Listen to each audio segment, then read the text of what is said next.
송영근 의원의 군 인권특위 및 국방위원회 사퇴를 촉구하며 윤리위원회에 제소를 결정하였습니다. 40대 중반인데 성적인 문제가 발생할 수밖에 없지 않느냐.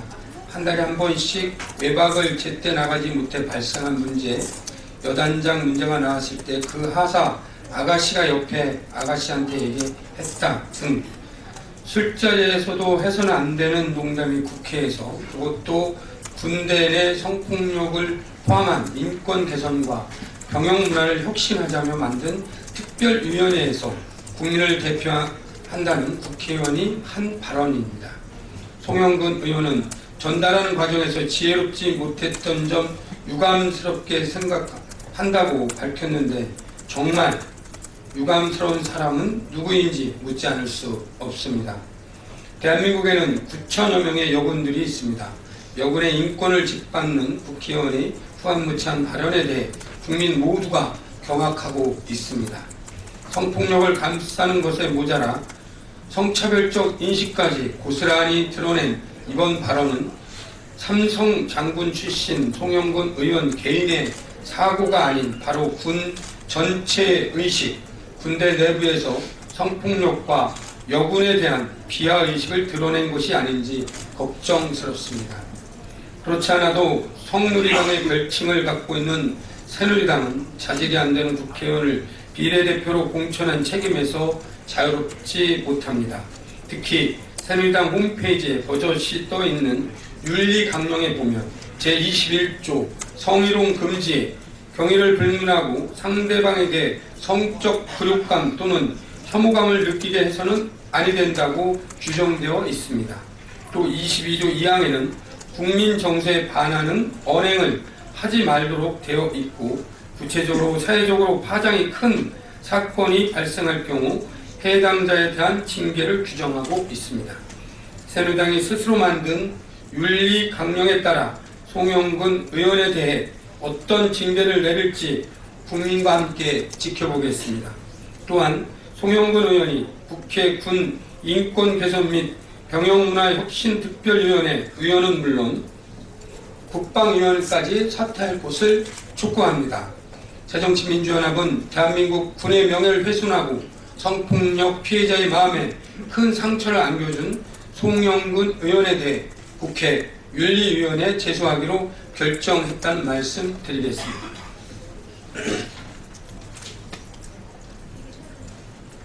이명박 전 대통령의 회고록 그렇게 조급하시면 국회 청문회 나오십시오.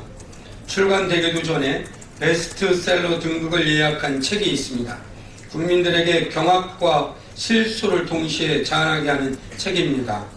퇴임한 지 불과 2년 만에 내놓은 이명박 전 대통령의 회고록 중 일부만이 언론을 통해 공개됐는데도 벌써 나라가 후끈합니다. 자화자찬, 변명, 책임 떠넘기기라는 평가가 난무한 가운데 걱정되는 것은 국가공무원의 법 등에 따라 법률적으로 재직이나 퇴임 후를 가리지 않고 직무와 비밀을 엄수할 의무가 있는데 이를 어겼고, 특히 남북 관계에 악영향을 미치지 않을까 우려스럽습니다. 이미 정상회담 대화록을 공개하며 사초 공개 논란에 불을 지폈던 이명박 대통령은 아예 살아있는 사초 공개를 시도한 셈입니다. 재미 시절 남북 간 이루어진 물밑 접촉을 아주 자세히 다뤄 해빙 모드에 접어든 남북 관계에 죄를 뿌리겠다는 심사가 아닌지, 100만 국민들이 거리로 쏟아져 나온 광우병 파동을 일부 연예인과 연예인 팬클럽이 주도한 것이라며 국민적 시각과 완전히 동떨어진 이야기를 하고 있습니다. 2014년 현재 야당은 우리 정부의 해외 자원 개발 실적에 대해 공세를 펴고 있다. 퇴임한 지 2년도 안 된 상황에서 자원외교를 평가하고 문제 제기를 하는 것은 우물가에서 숭늉을 찾는 격이라고 평가하고 있습니다. 그러면서 자원외교 총괄을 자신이 아닌 한승수 총리에게 맡겼다고 책임을 떠넘기기까지 하고 있습니다. 4대강 사업에 대해서는 금융위기를 다른 국가들보다 빨리 극복하는 데 중요한 역할을 했다고도 주장하고 있습니다. 우물가 자체가 문 닫았는데 숭늉을 어떻게 찾고 금융위기 극복에 4대강이 큰 목을 했다는 자신감은 어디서 나오는지 국민들은 묻고 있습니다. 자원외교와 4대강 사업이 국회에서 국정조사가 진행 중인 시점에 이명박 전 대통령은 현 정부 감사원과 친이계 혹은 친박 의원들에게 자신의 메시지를 전달하겠다는 뜻으로 해석됩니다. 이명박 대통령은 회고록이 아니라 참회록을 써야 마땅하지 않은가 싶습니다. 다시 한번 강조합니다. 기회를 드리겠습니다. 해외자원개발 진상규명 국정조사에 직접 출석해 말씀하시면 됩니다. 효과있고 금융위기도 빠르게 극복해낸 4대강 사업에 대해 국정조사 못할 이유가 없습니다. 이명박 전 대통령은 자랑스럽게 생각하는 4대강 사업에 대한 국정조사를 하라고 새누리당에게 차라리 권해주십시오. 국회에서 해외 자원개발과 4대강 사업에 대해 명명백백하게 밝혀내겠습니다. 13월에 세금 폭탄으로 국민들의 분노를 사더니 이번에는 건강보험료 문제입니다. 건강보험료 부과체계 개편으로 고소득 45만 명 정도가 연말 정산처럼 토해낼 수도 있다는 우려 때문에 600만 서민들의 혜택에도 불구하고 제도 자체를 포기해버렸습니다. 서민 증세 논란으로 연일 지지율이 바닥치니 세금이든 건강보험료든 뭔가 올린다고 하면 부담될까봐 전면 백지화한 것이라는 확신이 듭니다. 하지만 직전 건강보험공단 이사장이 퇴임하면서 생활고에 자살한 송파 세모녀의 건강보험료는 5만 원이었지만 연봉 1억 원 받던 자신의 건강보험료는 영원에 불과하다고 고백하며 건강보험료 부과체계 개편을 지적했음에도 이를 개선하지 않겠다는 것은 그냥 박근혜 정부는 일을 하지 않겠다고 고백하는 것과 마찬가지입니다.